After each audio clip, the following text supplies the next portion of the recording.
Bibo!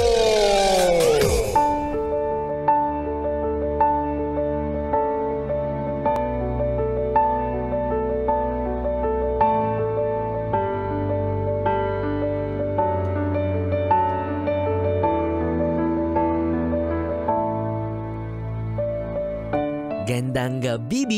Ako'y nagbabalik, DJ B-Boy Bibo, para sa ating tuloy-tuloy na BB Time tungkol sa usaping kung ako na lang sana ang iyong minahal. Kung ako na lang sana ang iyong minahal, edi sana matagal ka nang nakatikim ng loyal. Nagsisettle ka pa kasi sa kung sino-sino eh. Nandito lang naman ako.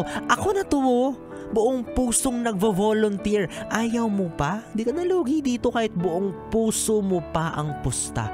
Ay, yan. Ganyan na ganyan ang linyahan ng mga taong desperado. Magustuhan lang sila ng taong hindi naman sila gusto. Kawawa naman. Ayaw nga sa'yo eh. Bakit ba kasi namimilit ka, ha? Daig mo pa yung kandidato kung maglatag ng mga plataforma. Wala namang pakialam yan sa'yo. Pero why not naman kasi, di ba? On the other hand, sige, bigyan natin ng benefit of the doubt yung nararamdaman mo. I-validate natin yan. Sige, kahit pa paano kukonsintihin kita. Pagbibigyan kita na, sige, tama yung nararamdaman mo. Kahit ang totoo, hindi. Mali na yan. Oo, diba? Why not? Alam niyo minsan mga yes friend, sadyang nakakabilib itong mga klase ng tao na hindi man maganda o hindi man guwapo, pero determinado. Uulitin ko po nakakabilib, hindi nakaka-inlove. Magkaiba yun. Ano ka ba, yes friend? Huwag kang panghinaan ng loob. Don't lose hope. Huwag kang mawalan ng pag-asa. May tsansa pa na magkagusto rin yan sa'yo. Ang gawin mo, pumunta ka ng Quiapo. Tapos pagpunta mo doon, itanong mo kung magkano yung gayuma. Ha? Pero hindi mo bibilihin. Ha? Kasi dapat canvas lang. Tapos plan B mo yun. Pag talaga tumalab ang lahat ng pwede mong gawin, plan B na yun. Ang gawin mo, pumasok ka sa loob ng simbahan, magdasal ka ng taimtim, humiling ka ng himala. Yan.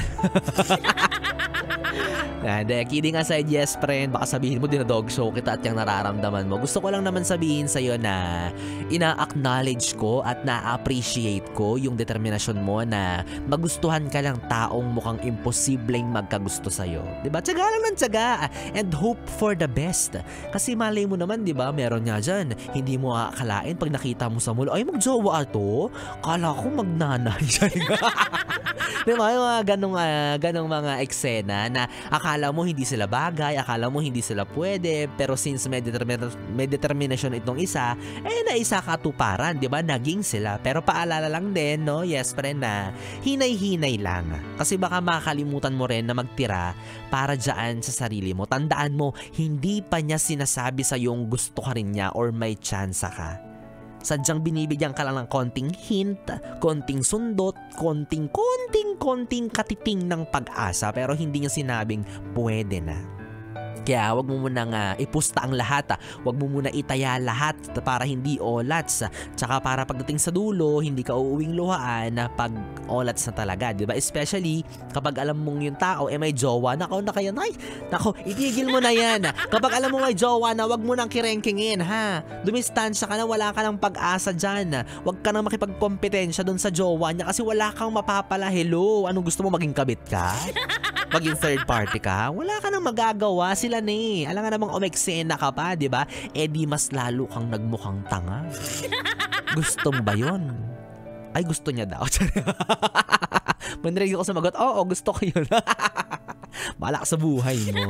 So, yes friend, ang bottom line lang naman ito is take everything smoothly.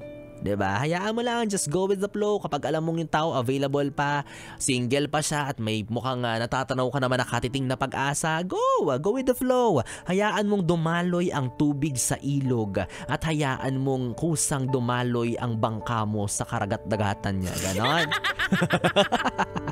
Para naman hindi ka magmukhang trying hard, diba? Kasi ganyan kapag halimbawa pumunta ka ng Divisoria, Kapag nakita ng tindera na parang gustong-gusto mo yung paninda niya, ay mas lalong hindi kanya bibigyan ng tawad.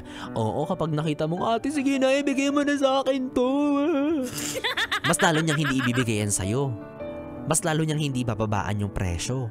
Kaya ganyan din sa pag-ibig, yes, friend. Huwag mo masyadong ipakitang in love ka sa kanya kasi baka lumaki yung ulo niya.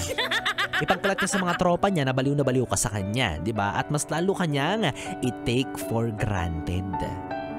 Ma-take advantage ka dahil lang sa nagmamahal ka. Kasi posible yun eh. Pwede yun.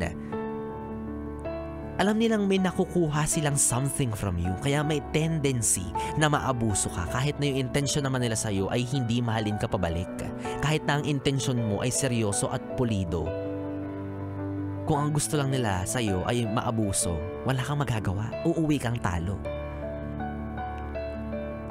But in that case, kung mangyari man yan, wag naman sana. Knock on wood. Wala tayong magagawa dyan, diba? Ang mahalaga naman, ipinakita mo lang kung ano yung kaya mong gawin para sa kanya. Ipinaramdam mo lang kung ano yung nararamdaman mo para sa kanya. In-express mo lang kung paano mo i-express yung pag-ibig na kaya mo sanang i-offer sa kanya kung sineryoso ka lang niya. Diba? So, hindi mo yun kawalan.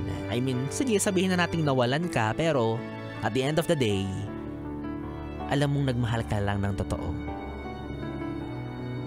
Minsan, you just have to admit na hindi talaga siya para sa'yo. Kailangan mong tanggapin yun. Kailangan mo siyang pakawalan.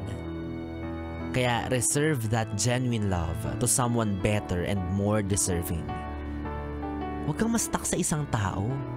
Marami pang single dyan. Marami pa kami, oh. Ikot-ikot din, di ba? Kasi naman nagkakagusto ka sa may jowa na para ka rin siraulo. O kapag sinabi sa'yo na ayaw niya na sa'yo, tapos sinabi niya na hindi kanya gusto, ang sabihin mo, di don't. Juts ka naman. Juts naman yung puso, di ba? Kasi maliit lang yung puso niya, konti lang pwede magkasya, gano'n. O kaya sabihin mo, baho naman ang hininga mo eh. Laitin mo, asarin mo para win-win. Diba? Hindi ka uuwing talo, at least naasar mo siya. Ganon.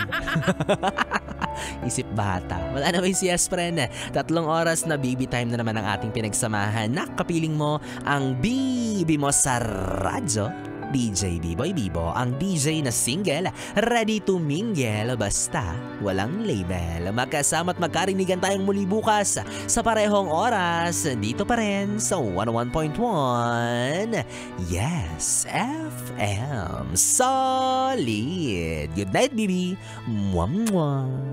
Bakit?